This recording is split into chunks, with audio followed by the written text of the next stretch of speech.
They told me in the tone of a business memo. We only brought you in for the stipend. They said it on my 18th birthday, like a closing statement, and then shut the door behind me as if I were an appliance that had finally broken. I walked away with a single scuffed suitcase and a heart still frantic enough to believe it had been loved. 2 years later, a man in an immaculate suit appeared, introducing himself as a representative of someone I had never met. My biological father, he said, had passed away and left me everything. A $91 million oil empire, estates, a private island, and a locked chamber built not to store wealth, but to conceal the story of my life. The day they abandoned me, the world didn't swing open like a film ending. It was blunt, hard-edged, unwelcoming. The shelters reeked of bleach and grief. Nights were a scavenger hunt for warmth, cues for thin soup, and whispered lessons from men who had survived longer than me. Keep your head down, your pockets light, your eyes moving. I took the jobs nobody else wanted. Scrubbing bakery tiles after midnight, lugging crates of fish at dawn, standing in bus lines until my feet screamed. I learned to fold a sheet into a perfect square that passed for dignity, and to answer the same question a dozen ways without revealing that the people who raised me had confessed they never wanted me. Anger made me alert. Shame kept me small. But the sparks of both became fuel the day Michael Kane, a private investigator, found me under a flickering streetlight and handed me a file. Inside were photographs of a man whose jawline mirrored mine, legal papers bearing my name, and a video. My father's hair had gone gray, but his voice was firm, deliberate. If you're seeing this, Daniel, I couldn't keep you safe, but I could arm you. Armed. The word felt dangerous. And right. The mansion that held the vault was all marble, echoing halls, and a faint smell of old paper and lemon oil. The vault door was steel cold, commanding. When it swung open, it did not spill out gold. It spilled evidence. Ledgers tying my adoptive parents to a network of shell companies. Receipts for bribes. Photos of nighttime meetings.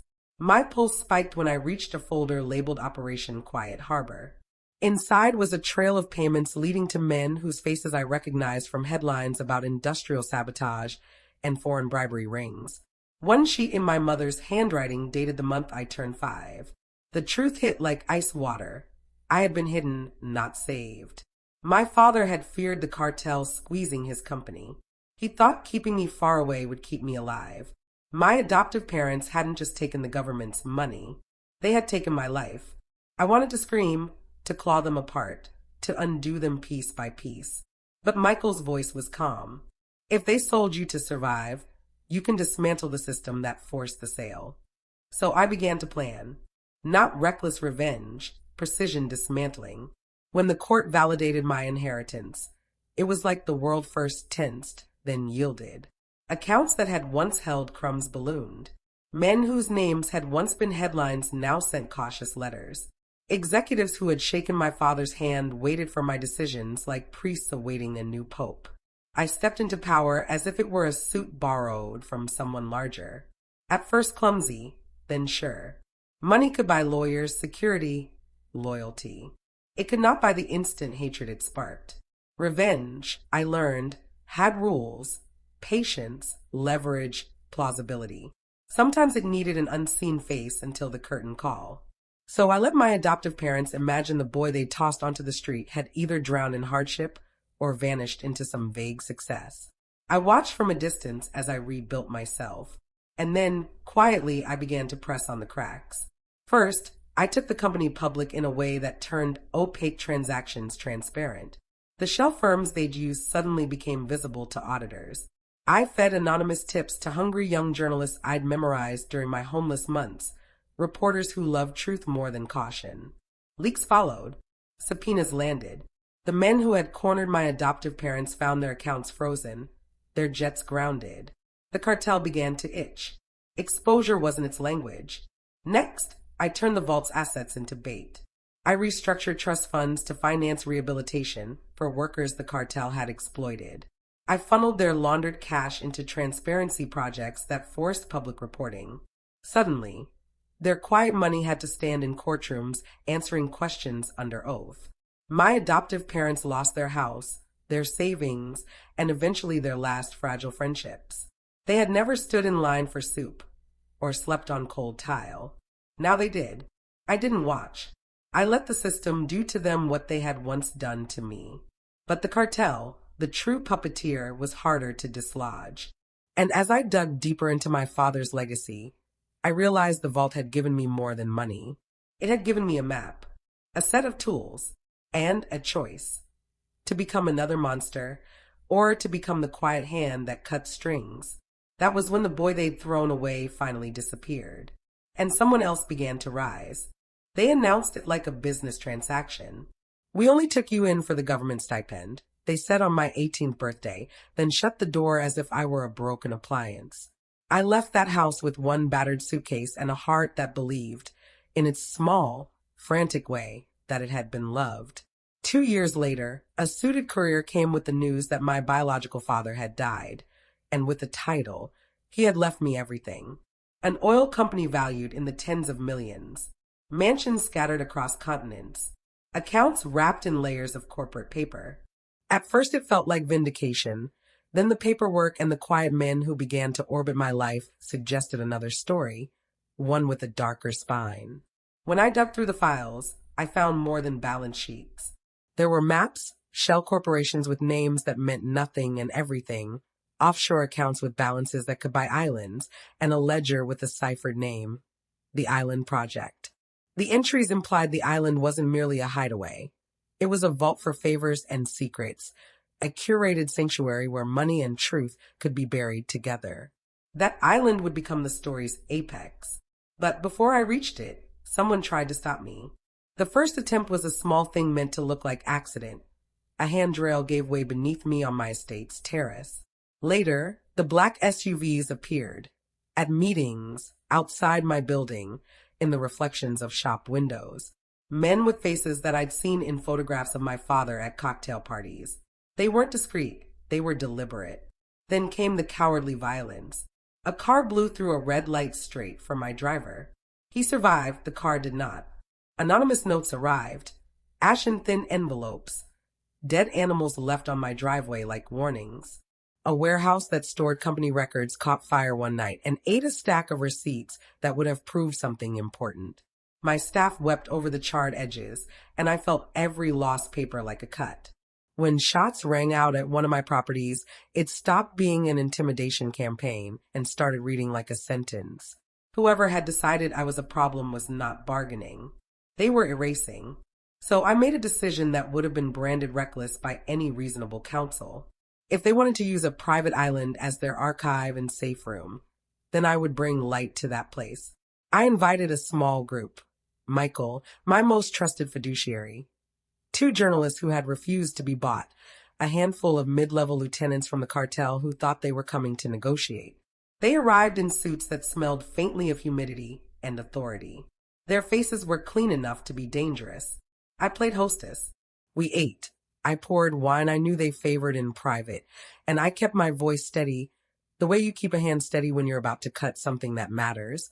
I led them, later in the afternoon, down to the vault beneath the lighthouse. The lighthouse my father had erected not for navigation, but as misdirection, a bright I meant to blind rather than guide. Michael followed. My journalist slipped away to a hidden room with live feeds and cameras that hummed quietly, capturing everything.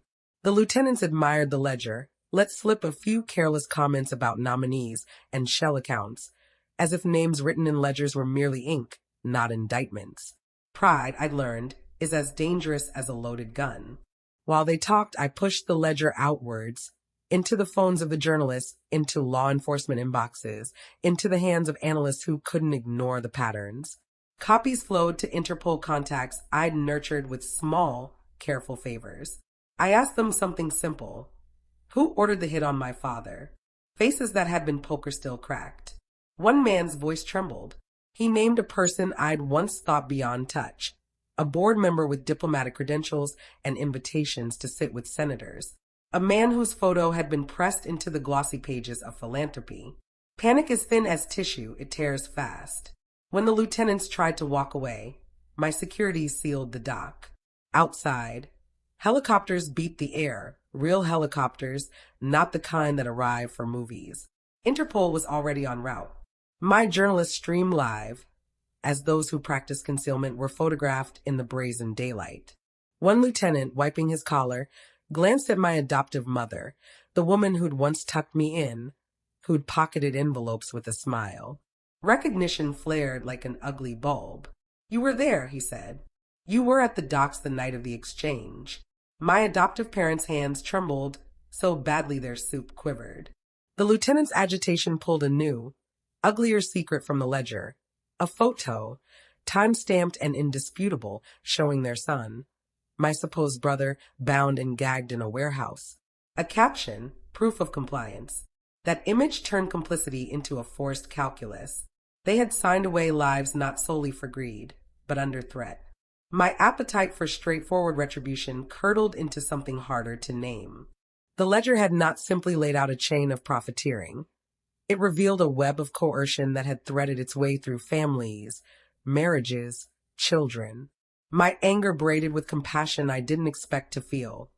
Cruelty, I realized, was often a forced posture worn under duress. Standing under the lighthouse's shadow with gulls ragged in the wind, I made another choice. I could have destroyed them all, flattened their names, their reputations, their livelihoods. Instead, I chose exposure. I handed the footage to journalists and to investigators. I let the ledger's cold light fall across the faces of everyone who'd been involved. The lieutenants were detained and questioned. The man I'd once thought untouchable was indicted. The cartel's network seared and unraveled. Trials spiraled out from that island into courtrooms in different countries. Convictions came. My company, rent with scandal, steadied as I forced transparency into its core. The mansion remained mine, as did the island, but I no longer kept them as props in a life meant to prove something. I repurposed them. I transformed the island into a refuge for people who'd been coerced, a place where survivors could recover and learn, where pro bono lawyers taught them how to navigate justice. I funded scholarships for children who needed steady food and unpredictable hope. I started a foundation that audited extraction industries and shoved light into places designed for shadow. My adoptive parents came to me later, older, their clothes subdued, their faces mapped by shame and regret. My mother's voice when she asked forgiveness sounded like thin paper being torn. My father simply bowed his head. I could have shut the door in their faces, folded their names into the ledger of my solitude, and never looked back. Instead, I told them what the island had shown me. Survival is complicated, as is cruelty. "You sold me," I said softly. "And you were sold," my mother answered, voice breaking. I gave them a choice. Testify, cooperate, repair what they had helped harm, not for pity, but because restitution requires witness and labor. They agreed. Maybe it was guilt, maybe practicality, the desire to avoid prison. In court, their testimony helped dismantle the higher echelons who had long enjoyed impunity. Months became years.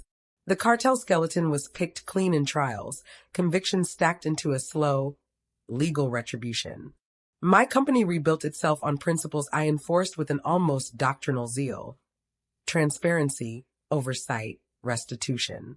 The island became a campus of recovery and training instead of a bastion of secrecy. Lawyers volunteered. Survivors found their voices.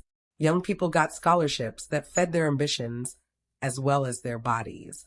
In the end, the revenge I chose was not the satisfying, swift kind I'd imagined in the nights when anger was the only warm thing I could hold. It was a patient, stubborn architecture of undoing. I used the money that had been intended to hide the truth to expose it, and then to repair the damage that exposure revealed. I made the apparatus that had hurt us all work toward healing. That, for me, was the truest revenge. Not to watch those who had done me harm crumble in humiliation alone, but to take their instruments of concealment and turn them into tools of rescue. Build schools with the funds, not tombs. Pay restitution that rebalanced lives. Create structures that would make it harder for another family to be bought into silence. When I walk the island now, the lighthouse's beam cuts the night differently. It is no longer a bright lie. It is a warning and a beacon. The estate's halls are quieter in the way of repaired things, not of things abandoned. My adoptive parents live modestly, and they come to the foundation's events with folded hands and faces that tell the story of what fear can make people do. They do not ask to be absolved. They work. I had wanted revenge that tasted as sharp as a knife. What I got, and what was harder and truer, was a plan that took years to grow and required patience, which I learned in the island light. I learned that unearthing truth can remake systems, and that sometimes justice is less about punishment than about transformation. So I used what had been used to bury us to pull others out. I made restitution the point of power. I turned secrets into testimonies and offshore accounts into scholarships. I made the island into a place where people could unlearn the things fear teaches them and relearn autonomy. And I watched, slowly, as the architecture of my pain became the scaffold for other people's rescue.